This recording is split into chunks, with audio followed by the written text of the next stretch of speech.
High বন্ধুরা, আমি রূপম। অরূপ সরকার বলে আমার একজন সাবস্ক্রাইবার, যিনি অভিযোগ করেছেন যে কেন তার কথা মতো হ্যাকার নিয়ে কিছু বললাম না। তো অরূপ ভাই, এই বলছি হ্যাকার নিয়ে। দ্য হ্যাকার বেঙ্গলি মুভি, যে মুভিটার নাম হয়তো অনেকেই শোনেনি, যেহেতু খুব ন্যারো প্রমোশন হচ্ছে। আমাকে কালকেই এই ছবিটার লিঙ্ক পাঠিয়েছিল অরূপ। তো এই কথাটা বলবো, দ্য হ্যাকার ফিল্মটা ডাইরেক্ট করেছে দুজন ডিরেক্টর, সিদ্ধার্থ সেন এবং সুব্রত মণ্ডল। এই ফিল্মে লিড কাস্ট রয়েছে আরিয়ান, এনা শাহ এবং আরো এক আরিয়ান। এবং এর যে কাস্টের স্পেশালিটি, মানে যেটা দেখলাম খুব ভালো লাগলো, যে নবাগত অ্যাক্টর অ্যাক্ট্রেস যাদের হয়তো তেমন পপুলারিটি নেই, হয়তো বাজেটের ক্ষেত্রে হতে পারে, কিন্তু আমার এটা স্পেশালি খুব ভালো লেগেছে যে ইয়াং স্টারদের উপর একটা সিনেমা নির্ভর করছে। এবং ছবির মূল সাবজেক্ট হচ্ছে হ্যাকিং। তো হ্যাকিং এর সাথে কানেক্টেড যে রিলেটেড জিনিসগুলো আছে সেগুলো কিন্তু সব ধরা হয়নি, শুধু দু একটা পার্ট ধরা হয়েছে। এবং ট্রেলারের একদম স্টার্টিং এ দেখানো হচ্ছে যে মার্ডার এমনভাবে হচ্ছে যে একটা সাইন ক্রিয়েট করছে যে মার্ডারার, এবং সেটা কোথাও একটা কি কোয়েশ্চেন মার্কে তৈরি হচ্ছে। তো এর সাথে আমাদের যে এটিএম এটিএম ফ্রড কল 2 বছর আগে জানো প্রচুর শুরু হয়েছিল, এবং রিসেন্ট আস্তে আস্তে কমে গেছে। তো এই ফ্রড কল এই সিনেমার মধ্যে দেখানো হবে, এটা মানে ট্রেলারে কোথাও দেখানো হয়নি তেমন ভাবে, কিন্তু যখন আমি টাইমস অফ ইন্ডিয়া আর্টিকেল পড়লাম তো দেখলাম সেখানে এটা রয়েছে। এবং এই ছবিটা খুব বড় প্রমোশনে আসছে না, খুব ছোট প্রমোশনে আসছে। এবং আরো একটা প্রশ্ন ছিল আমার জন্য, সেটা হচ্ছে পাসওয়ার্ড কি কোনো মতে এই ছবিটার সাথে লিঙ্কড? তো নয়, পাসওয়ার্ড কোনো মতে এই ছবিটার সাথে লিঙ্কড নয়। পাসওয়ার্ড শুধু একটা ব্যাপারকে ক্যাচ করা হয়নি, পাসওয়ার্ডে অনেকগুলো ছোট ছোট ভাগ রয়েছে। ডিজিটাল অ্যারেনা থেকে কীভাবে আমাদের ওপর নজর রাখা হচ্ছে, সাইবার ক্রাইমটা কী সেটাকে ডিফাইন করা, এবং এর সাথে কলকাতা পুলিশ যেভাবে কানেক্টেড সেগুলো দেখানো। আর এখানে সেরকম পার্ট নেই।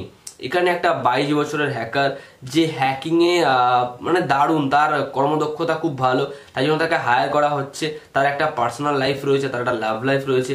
এবং অ্যাট দ্য এন্ড দেখানো হচ্ছে টপ অফ ভিউ শট থেকে কলকাতা, হাওড়া, হুগলি থেকে আমাদের দক্ষিণ 24 পরগনার যে রেসটা আছে সেখানে, যে পুরো কন্ট্রোল লাইটের মাধ্যমে দেখানো হচ্ছে যে কোনো একটা ডার্ক শ্যাডো এটাকে পুরো তাবদিল করছে, এবং নেগেটিভ শেডস ক্যারেক্টারের মনোলগে ট্রেলারটা শেষ হচ্ছে। তো ট্রেলারটা দেখে আপনার কোথাও একটা কি মনে হবে যে এর প্রত্যেকটা সিকোয়েন্স যেন খুব জানা জানা। মানে একটু ধরিয়ে দিই, আপনারা যদি ধুম 2 সবাই দেখেছেন, ধুম 2তে দেখবেন যেভাবে চুরি করা হয়েছিল সেটা কোথাও একটা কি সিগনেচার ক্রিয়েট করে, শুধু সেই রকম নয়, এরকম আমাদের আন্তর্জাতিক ছবি লেভেলে অনেক ছবি হয়ে গেছে এরকম ধরনের। যদিও বাংলাতে এরকম ধরনের কাজ হয়নি, তবে আমার মনে হয় যখন এত ইনভেস্ট করে, এত সাহস করে এরকম কাজ করা হচ্ছে, এত খেটে, তো এমন কিছু তো করা উচিত যেটা আমরা কেন কানেক্ট করতে পারি যে হ্যাঁ এটার মতো লাগছে, ওটার মতো লাগছে, একদম আলাদা। কারণ আজকে যখন ভালো ছবিগুলো হচ্ছে, আপনি তো কোথাও কানেক্ট করতে পারবেন না যে বাচ্চা শ্বশুরকে এরকম লাগছে, ককপিটকে দেখতে এরকম লাগছে, এরকম তো আপনি কানেক্ট করতে পারবেন না। তো ওগুলো তো মেইন স্ট্রিম ছবি ছিল, তাই এই মেইন স্ট্রিম ছবিগুলো কেন সেরকম মাত্রায় হয় না, এটাই একটা প্রশ্ন। এবং ট্রেলারটা যারা দেখেনি অবশ্যই দেখতে পারেন। আমার মনে হয় ট্রেলারটা আপনাদের খারাপ লাগবে না, বেশ ভালোই লাগবে, বেশ জমজমাট, এঙ্গেজিং। এরপর যদি পরের খবরে মুভ করি, তো সেটা হচ্ছে দেব ফ্যানদের জন্য সুখবর, কিন্তু এটা বাংলাদেশি দেব ফ্যানদের জন্য। তাদেরও তো ইচ্ছা করে দেবের ককপিট চ্যাম্প দেখুক, তো অবশ্যই তারা দেখবে। আমাদের বাংলা ইন্ডাস্ট্রিতে খুব বড় প্ল্যাটফর্ম বা বড় অ্যাপ বলতে গেলে হইচই আছে, যেখানে মুভি স্ট্রিমিং করা যায়। তো বাংলাদেশে এরকম একটা অ্যাপ রয়েছে, যে অ্যাপটার নাম হচ্ছে বায়োস্কোপ। তো সেই অ্যাপে স্ট্রিমিং হবে ককপিট এবং চ্যাম্প, এবং বাংলাদেশের দেব ফ্যানরা বা বাংলাদেশের অডিয়েন্সের কাছে একটা হিউজ অপরচুনিটি যে এই দুটো ছবি দেখতে পারবে। এরপর যদি তারপর খবরে বলি, তাহলে হচ্ছে সোহম।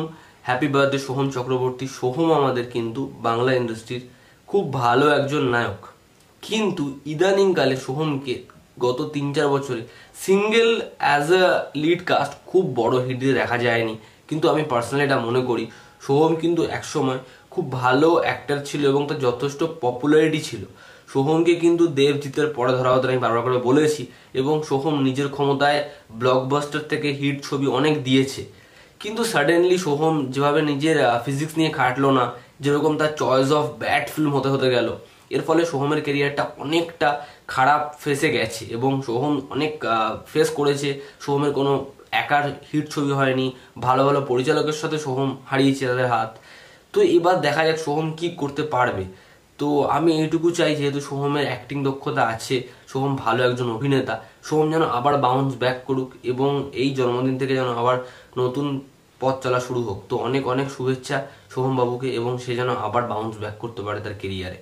এরপর যে খবরটা দেবো সেটা হচ্ছে বিবাহ অভিযান নিয়ে। আমি বিবাহ অভিযান নিয়ে আগে আপডেট দিয়েছিলাম যে রুদ্রনীল ঘোষ স্ক্রিপ্ট লিখেছে, ফিল্মে ডায়েট করছে বিশ্বা দাশগুপ্ত এবং লিড চরিত্রে রুদ্রনীল ঘোষ, অঙ্কুশ, মিমি, সোহিনী সরকার। তো আরও একটা আপডেট সেটা আজকে পেপারে জানা গেছে, তো সেটা হচ্ছে ফিল্মটার প্লট সম্পর্কে।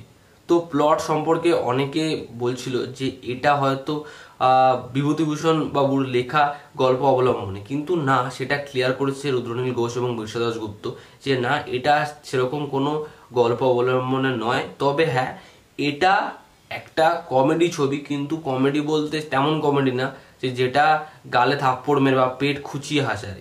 এর যে কমেডিটা সেটা জেনুইন কমেডি, লাইক আমাদের আগেকার যে ছবিগুলো হতো, মৌচাক বলি, আশিতে আশিওয়ানা বলি, যে ছবিগুলো দেখে আমরা হাসতে হাসতে ভুল হয়ে যেতাম, কারণ তখন কিন্তু কমার্শিয়াল আর আর্ট এই দুটো ছবিকে আলাদা করে ধরা হতো না। তখন সব ধরনের অডিয়েন্স হলে ভিড় করে পথের পাঁচালী দেখতো, সব ধরনের অডিয়েন্স গিয়ে আশিতে আশিওয়ানা দেখতো, মৌচাক দেখতো, এই ধরনের ছবি তখন দেখা হতো। কারণ তখন তো শুধু ভালো সিনেমাই হয়েছে, তখন তো এরকম ভাগ হয়নি। কিন্তু এখন যেরকম ভাগ হয়ে গেছে দু তরফা অডিয়েন্সে, সেটা এই সিনেমা থেকে ভাঙার চেষ্টা করছে বিশ্বা দাশগুপ্ত তার মতে। এবং তিনি প্লটের খানিকটা রিভিল করেছেন, যেখানে বলা হয়েছে যে রুদ্রনীল ঘোষ চরিত্রটা করছে, সে বিবাহিত, তার স্ত্রীর চরিত্র করছে সোহিনী সরকার, এবং রুদ্রনীল এখানে খুব বুদ্ধিমান, সহজ সরল একটি ছেলে, কিন্তু যে খুব কালো, যে খুব বেটে, এটা আমি বলছি না, এটা তিনি জানিয়েছেন। এবং সোহিনী সরকার এমন একজন হাউসওয়াইফ যে তার হাজব্যান্ডকে কন্ট্রোল করে, কিন্তু তার জীবনে মাত্র দুটো মোটো, এক হচ্ছে সিরিয়াল দেখা এবং দ্বিতীয় হচ্ছে ঠাকুর নাম করা। এরপর যদি রুদ্রনীল ঘোষের বন্ধুর কথা বলি, সেই চরিত্র করছে অঙ্কুশ, যে বিবাহের খোঁজে রয়েছে কিন্তু তার বিবাহ এখনো হয়নি। খুব সহজ সাদা সিরিয়াল একটা, মানে সরল ছেলে লাইক রুদ্রনীল, এবং একে দেখতে খুব হ্যান্ডসাম। এবং এর যে লাভ অ্যাফেয়ার সেটা হচ্ছে মিমি চক্রবর্তী। মিমির ক্যারেক্টারটা হচ্ছে যে তার এমন একজন হাজবেন্ড চাই যে ঘর সামলাবে। তো এই যেখানে গার্লফ্রেন্ড এবং স্ত্রী দুজনেই তাদের একজন উডবিকে এবং একজন নিজের বরকে কন্ট্রোল করছে, এবং এই কন্ট্রোল প্রচুর মিথ্যা কথা, এবং মিথ্যা কথার থেকে বড় হওয়া বড় ঝুড়ি। এই হচ্ছে ফিল্মের প্লট, এবং দেখা যাক ছবিটা কি হয়। ছবিটার শ্যুট স্টার্ট হবে 20 মার্চ থেকে, এবং ছবিটা শ্রী ভেঙ্কটেশ ফিল্মসের তরফ থেকে আসবে। এবং ছবিটা কবে রিলিজ হচ্ছে এই সম্পর্কে কেউই মুখ খোলেননি, তবে মেবি ছবিটা হয়তো পুজো রিলিজ হতে পারে, কিন্তু এখন শিওর শট কিছু বলা সম্ভব নয়। এবার ছবিটা সম্পর্কে আর যা ডিটেলস পাবো জানাবো। ভিডিওটা ভালো লাগলে লাইক, শেয়ার, সাবস্ক্রাইব অবশ্যই করতে হবে, রেড বাটনটা এক্ষুনি ট্যাপ করতে হবে। আবার দেখা হচ্ছে পরের ভিডিওতে, খুব ভালো থেকো, টেক কেয়ার।